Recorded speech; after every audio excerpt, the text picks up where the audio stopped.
Hi guys. तो आज जो है हमारा वीडियो नंबर 2 है टेक्निकल एनालिसिस का। ठीक है।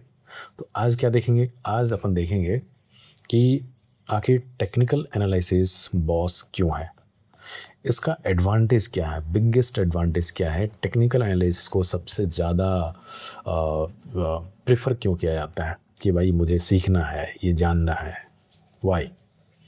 आइए देखते हैं।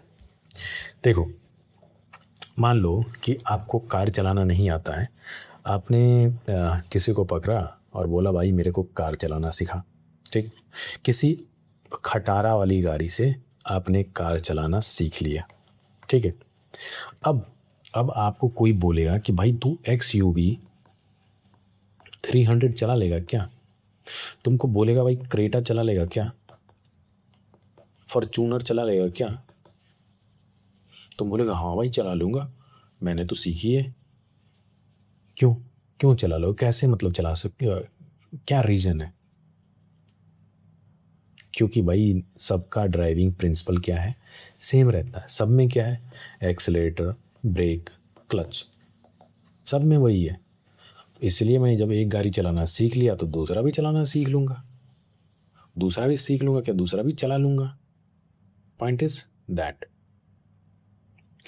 एग्जैक्टली इसी तरह काम करता है हमारा टेक्निकल वाई, टेक्निकल एनालिसिस एग्जैक्टली इसी तरह काम करता है। ठीक है। अगर आपने एक बार टेक्निकल एनालिसिस स्टॉक्स के बारे में, स्टॉक से आपने सीख लिया, स्टॉक्स के ऊपर काम किया, उससे फिर उससे सीख लिया, फिर बाकी जो भी फाइनेंशियल एसेट होगा, चाहे आप कमोडिटीज़ ले लो, चाहे आप फॉरेक्स ले लो, चाहे आप क्रिप्टो ले लो, बॉन्ड्स ले लो, और भी जो भी फाइनेंशियल एसेट है उस सब में एप्लीकेबल होगा। आप सब में अप्लाई कर सकते हो। कमोडिटीज़ बोले तो कमोडिटीज़ का मतलब क्या है, जैसे मेटल्स में हम लोग ट्रेड करते हैं, एनर्जी कमोडिटीज़ होता है, एग्रीकल्चरल कमोडिटीज़ होता है। ठीक। फॉरेक्स में करेंसी ट्रेडिंग होती है। ठीक है।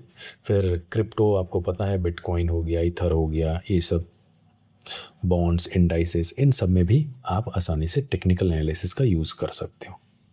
ठीक है।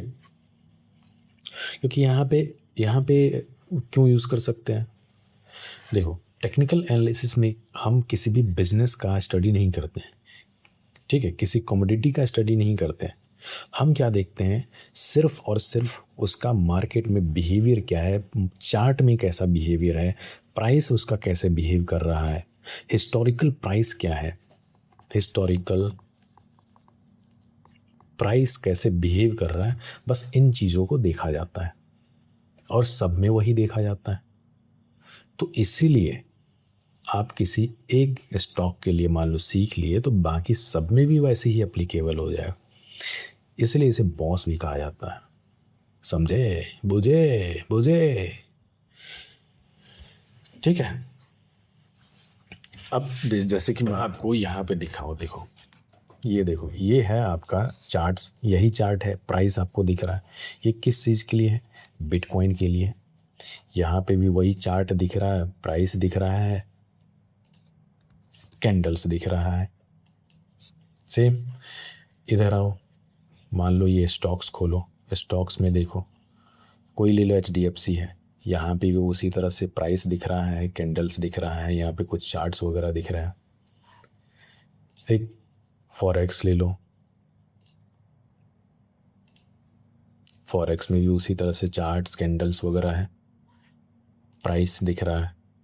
क्रिप्टो ले लो, अभी आपने देखा, इंडाइसेस, बॉन्ड, मतलब सब में क्या है, जितना भी एसेट है वहाँ पे प्राइस का मूवमेंट देख रहे हैं। ठीक है। और उसी से स्टडी करते हैं, इसलिए ये सब में एप्लीकेबल होगा। ठीक है। जैसे कि एक इंडिकेटर होता है टेक्निकल एनालिसिस में, RSI, ये सब में एप्लीकेबल होगा, चाहे वो स्टॉक हो या कोई भी एसेट हो। उसी तरह से एक इंडिकेटर होता है MACD, ये भी सब में एप्लीकेबल होगा। ठीक है। सेम वे में हर सब में काम करेगा, चाहे किसी भी चार्ट को खोलो, स्टॉक, गोल्ड, ठीक है, बिटकॉइन, समझ गया। अब देखो, अगर फंडामेंटल एनालिसिस की बात करो किसी और मतलब रिसर्च बेस्ड टेक्निक जैसे ये फंडामेंटल एनालिसिस है उसकी आप बात करो तो जब स्टॉक का एनालिसिस करोगे तो स्टॉक के एनालिसिस में आपको क्या देखना होगा भाई उसका प्रॉफिट लॉस स्टेटमेंट होता है, बैलेंस शीट होता है, कैश फ्लोज होता है, मैनेजमेंट का क्वालिटीज़ आपको देखना होगा और जो भी फंडामेंटल पैरामीटर्स होंगे वो आपको देखना होगा। ठीक।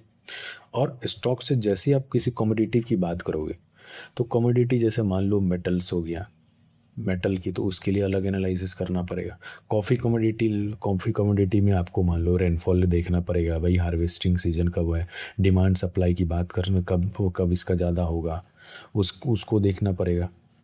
ऑयल के लिए अलग फंडामेंटल्स आ जाएंगे, कमोडिटीज़ के लिए अलग फंडामेंटल्स, तो हर एसेट क्लास के लिए सबका अपना अपना रूल होगा फंडामेंटल की बात करें। लेकिन टेक्निकल में ऐसा नहीं है, टेक्निकल्स में रूल सेम है। ठीक है, सब में आपको प्राइस का ही देखना है, प्राइस होता है, वॉल्यूम होता है, और भी आगे धीरे धीरे बात करेंगे, बट मेनली प्राइस का हम लोग एक्शन देखते हैं। ठीक है, प्राइस हो गया, वॉल्यूम हो गया, इन सब चीज़ को देखते हैं। इस पे वॉल्यूम वगैरह है, इस पे बाद में बात करेंगे और अच्छे से। ठीक है, तो इसीलिए फंडामेंटल एनालिसिस, सॉरी मतलब टेक्निकल एनालिसिस बॉस है, कहीं भी अप्लाई कर सकते हो। ठीक है, एक बार सीख लो, कहीं भी अप्लाई कर दो, कोई भी एसेट क्लास खोलो, चार्ट देखो, अरे ये है सपोर्ट रेजिस्टेंस कुछ कुछ मतलब ये सब चीज़ें। ठीक है, दैट्स इट। तो थैंक यू, आज की वीडियो के लिए इतना ही, और फिर मिलेंगे अगले वीडियो में। और जो कुछ भी बता रहे हैं उसे ध्यान रखें ताकि आगे के लेक्चर्स में, आगे के वीडियोज़ में दिक्कत ना हो। Thank you.